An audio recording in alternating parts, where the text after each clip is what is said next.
From the All Indiana Podcast Network, this is the News 8 Daily 8. Now, the latest news. Kylie Conway has the latest news. The top headlines. News you can use. Please stand by. Sponsored by LCS Heating and Cooling. Now, here's Wish TV's Kylie Conway. Hi, this is Kylie Conway, and this is the News 8 Daily 8 for Monday, October 18th. It's going to be a beautiful fall day. Starting out cold in the lower 40s, we're going to warm up nicely with a high of 71, plenty of sunshine. Tomorrow, very similar, sunny and even a little bit warmer with a high of 72.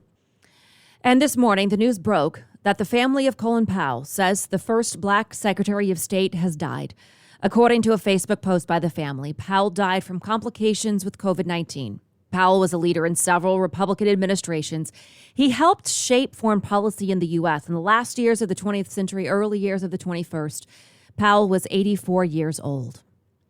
And today, jury selection for the trial of three men facing charges in the death of Ahmaud Arbery. Authorities say Gregory McMichael and Travis McMichael chased Arbery down and shot him to death as Arbery was out jogging in Brunswick, Georgia. William Bryan Jr. videotaped it. All three have pleaded not guilty. Arbery's death became a rallying point in the country's social justice movement. The attorney for Arbery's family says jury selection is the biggest concern with this trial. Jury pool is going to be drawn from that community that hasn't established the kind of character that could be both neutral and fair to someone who looks like Ahmaud. Now, I hope they can be. Local authorities say they called 1,000 people as possible jurors. Supply chain issues facing the U.S. will continue into 2022. That's according to Transportation Secretary Pete Buttigieg. The former mayor of South Bend says the problem is far beyond a lack of products coming into the country. Demand is off the charts. Retail sales are through the roof. And if you think about those images of ships, for example, waiting at anchor on the West Coast, every one of those ships is full of record amounts of goods that Americans are buying because demand is up, because income is up. Buttigieg says passing President Biden's $1.2 trillion infrastructure plan would help solve the supply issues. The plan passed through the Senate but has not moved through the House. One of the Republicans on the January 6th Congressional Committee says that the panel is not ruling out a subpoena for former President Donald Trump. Illinois Representative Adam Kinzinger says the committee is struggling to get information. He says Trump could get a subpoena, but says that would bring problems too. Just speaking quite honestly, if we subpoena all of a sudden the former president, we know that's going to become kind of a circus. So that's not necessarily something we want to do up front. But if he has pieces of information we need, we certainly will. The committee has already issued subpoenas to allies of the former president. Members say they will hold Bannon in criminal contempt for refusing to comply with his order to produce documents and appear before the panel. The Indiana Attorney General is asking the state Supreme Court to take up a thrown-out case of child neglect. The case of Michael and Christine Barnett gained worldwide attention. The couple adopted their daughter Natalia in 2010. They say they were told she was 8, but that they believe she was actually much older. In 2012, they legally changed her age to 22. A year later, Natalia was left alone in a Lafayette apartment while the rest of the family moved to Canada. In 2019, a judge ruled the Barnetts could not be charged with neglect given the child's age. Now, the AG's office aims to reverse that decision. And this morning, the FBI and State Department are working around the clock to get the Americans kidnapped in Haiti freed. That's according to a senior U.S. official. Authorities say a gang notorious for kidnappings and killings snatched the group. Mandy Gaither reports on the case and why authorities have feared something like this could happen. According to the Ohio-based Christian Aid Ministries organization, 17 missionaries, including 5 children, were kidnapped just north of Haiti's capital on Saturday. Their whereabouts still unknown. This hits home, so we keep them in our prayers, and the U.S. government will do everything we can to get them back. The organization says 16 Americans and 1 Canadian were abducted. A source in Haiti's security forces told CNN it's believed they were kidnapped by gang members at gunpoint. The missionaries were traveling to a small village after visiting an orphanage near Port-au-Prince. We need to track down where they are and see if negotiations without paying ransom are possible or do whatever we need to on a military front or police front. In a statement, Christian Aid Ministries saying, "We are seeking God's direction for a resolution, and authorities are seeking ways to help." Kidnappings have surged in Haiti this year, with numbers rising nearly 300% since July, according to a human rights research group in Port-au-Prince. There have been at least 628 kidnappings since January, 29 of them involving foreigners. As of August, the U.S. State Department has advised citizens not to travel to Haiti, in part due to the risk of kidnapping. I'm Mandy Gaither reporting. COVID-19 cases, hospitalizations, and deaths are dropping across the country. A county-by-county look shows that in Indiana, it's kind of a mix like other states as far as the high case areas and the lower case areas. We're ranked 13th in COVID-19 cases and deaths in the United States.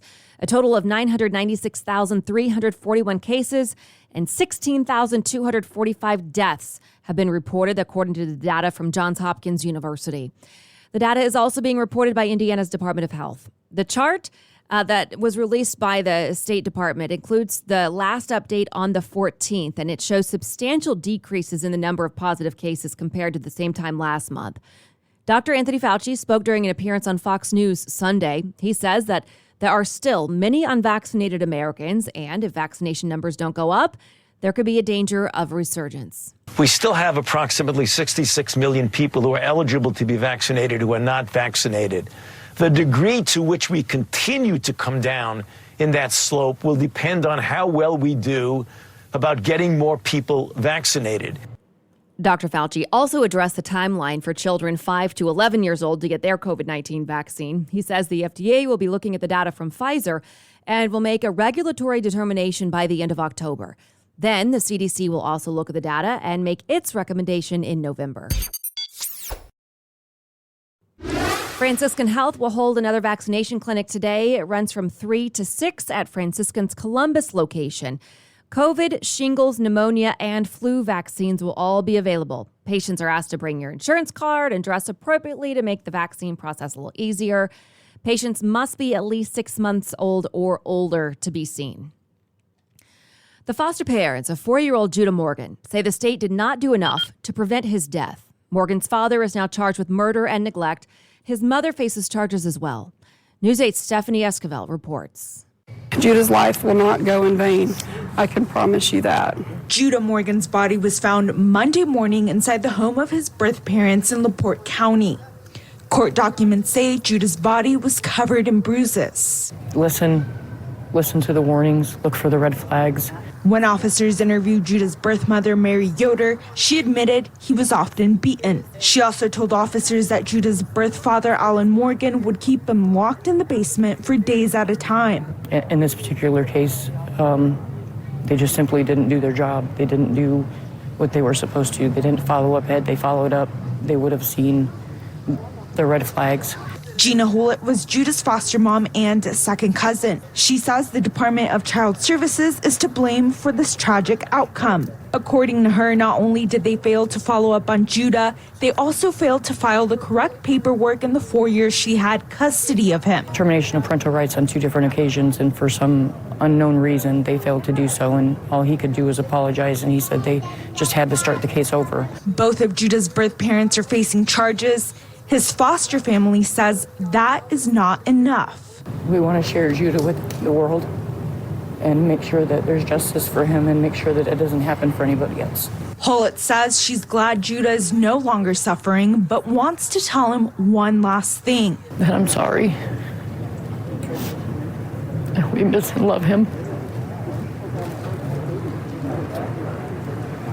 I'm sorry. Stephanie Esquivel, Wish TV, wishtv.com, and follow us on Facebook. In India, landslides kill at least 22 people. Heavy rain over the weekend led to the disaster. Local authorities say at least 5 people are still missing and thousands have evacuated to relief camps. Forecasters are also expecting more rain, heavy at times, throughout the week.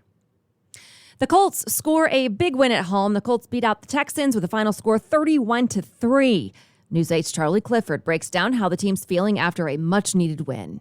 An unforgettable speech on Saturday by T.Y. Hilton sets the Colts up for a blowout win on Sunday. The difference in the second half, offensive line coach Chris Strasser laying into his unit after just putting up 18 rushing yards in the first half. The very next play, The longest Colts run in over 60 years. Jonathan Taylor for 83 yards. It sets up a huge second half. Carson Wentz in cruise control for his first home win as a Colt. We've been fighting through some injuries, and I think we've been doing a good job, and I think we're getting better. It's not really a surprise. I'm happy with the progress we're making. We're still missing a couple of great players in Quentin and Brady. Well, I hope we're just scratching the surface. There's going to be some ups and downs for sure.